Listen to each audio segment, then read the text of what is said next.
سورہ آل عمران میں جنگ احد کا منظر کھینچتے ہوئے یہ جملہ ارشاد فرمایا وَإِذْ تُسْعِدُونَ، میں اگر کہوں نا تو تمہاری پیشانیوں پہ شکن آ جائے گی، تمہیں برا لگے گا، لیکن چونکہ قرآن مجید کی آیت ہے تو ذرا آرام سے سننا اور پوری توجہ سے غور کرنا۔ وہ جنگ احد وَإِذْ تُسْعِدُونَ وَلَا تَلْؤُونَ عَلَىٰ أَحَدٍ، اس وقت کو یاد کرو جب تم پہاڑوں کی چوٹیوں کی طرف بھاگ رہے تھے۔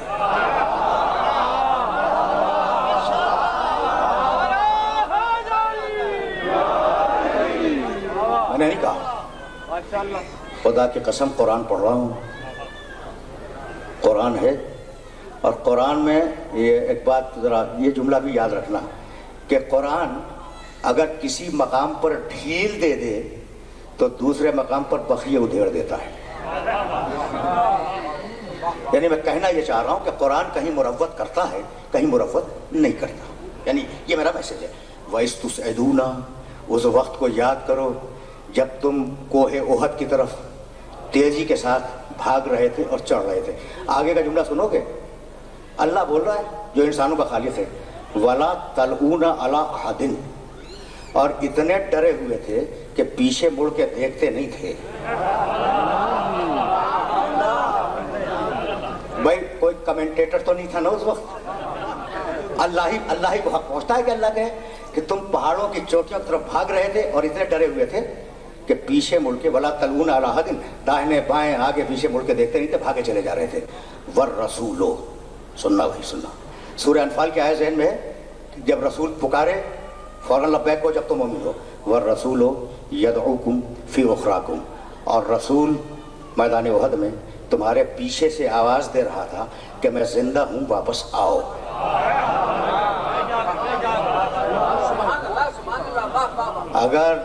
اگر یہ قرآن مجید نہ ہوتا تو میں اپنے سننے والوں کی خدمت میں اس آیے مبارکہ کو ہدیہ کیوں کرتا؟ تو رسول پکار رہے تھے کہ آؤ، بھائی ہے تو یہ، رسول پکار رہے تھے کہ آؤ، اور سورہ انفال کی آیت کہہ چکی تھی کہ اگر رسول کے پکارنے پہ نہ آئے تو مومن نہیں ہو۔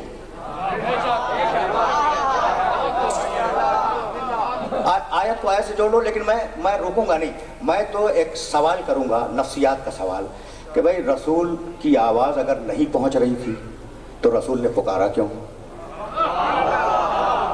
اور اگر پہنچ رہی تھی تو انہوں نے سنا کیوں نہیں؟ بھائی دونوں باتیں ہیں۔ تو اب یہ تو ممکن نہیں ہے کہ رسول پکارے اور آواز نہ پہنچے، لیکن رسول سے باطل کام کے سرزد ہونے کا امکان نہیں ہے، ٹھیک؟ پھر کیوں گئے؟ اور اگر سنو گے، اب دیکھو اب آیا ہوں میں تاریخ اسلام پر، اور بہت زیادہ تمہیں روکوں گا نہیں، اب قرآن مجید سے تاریخ کی طرف آ گیا تو پھر یہ واقعات سنتے جاؤ، میں واقعات بیان نہیں کیا کرتا، لیکن جب آ گیا ہوں تو یہ جملہ سن کے جاؤ۔ یہ جنگ احد، اچھا بھائی اجازت دیتے ہو تھوڑی دیر کے لیے کہ میں اس طریقے سے بات کروں جس طریقے سے جی چاہ رہا ہے؟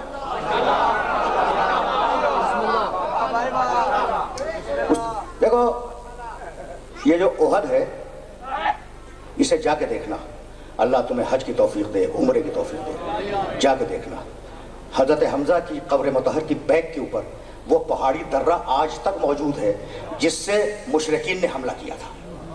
ذرا سچویشن کو سمجھنا، اگر صورتحال سمجھ گئے نا تو پھر لطف گفتگو ہے۔ وہ درہ آج تک موجود ہے، اسے جا کے دیکھنا، پھر سچویشن سمجھنا۔ جب پیغمبر میدان میں آئے تو آپ نے 50 افراد اپنی فوج کے اس درے پہ بٹھا دیے کہ خطرہ تھا کہ مشرکین ادھر سے گھوم کے آئیں گے، حملہ کر دیں گے۔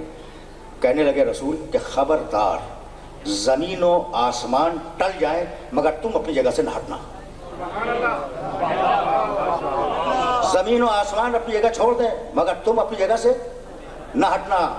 وہ 50 افراد وہاں بیٹھے رہے، آمنے سامنے مسلمان و مشرکین ہیں۔ مسلمان نے حملہ کیا، مشرک گھبرایا، مشرک کو شکست ہو گئی۔ اوپر سے پہاڑ سے وہ 50 افراد دیکھ رہے ہیں۔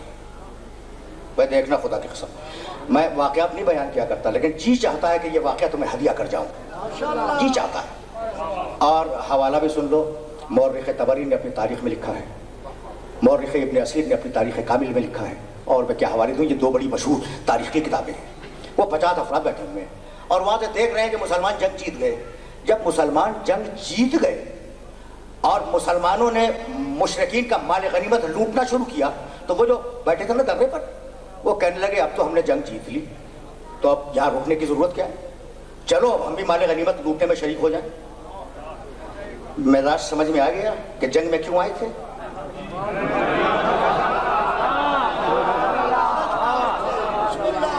بہت سیدھی بہت صاف باتیں اپنے سننے والوں کی خدمت درج کر رہا ہوں۔ مزاج سمجھ میں آ گیا نا؟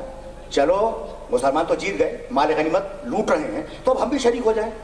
50 میں سے 2 نے کہا کہ نبی یہ کہہ کے گئے تھے کہ زمین و آسمان ٹل جائیں، اپنی جگہ سے نہ ہٹنا۔ بھائی رسول نے کہا تھا 50 افراد سے کہ نہ ہٹنا، ان میں سے 2 نے عمل کیا، 48 چلے گئے۔ کتنے فیصد نے عمل کیا؟ 2%، 98% چلے گئے۔ لوگ کہتے ہیں کہ اگر غدیر میں علی کی مولائیت کا اعلان کیا تھا تو سب نے کیوں نہ مان لیا؟ بھائی 98% کا حشر تو ہم جنگ احد میں دیکھ چکے، سمجھ رہے ہو بات کو؟ 98% کا حشر تو ہم جنگ احد میں دیکھ چکے۔ تو اب مجھے جملہ کہنے دو، رسول نے کہا تھا نہ ہٹنا، رسول نے کہا تھا نہ ہٹنا، مسلمان اپنے قیاس پہ ہٹ گیا تو قیامت تک کے لیے اصول دے دیا کہ جب بھی حکم رسول کے مقابلے میں اپنے قیاس پہ عمل کرو گے جیتی ہوئی جنگ ہار جاؤ گے۔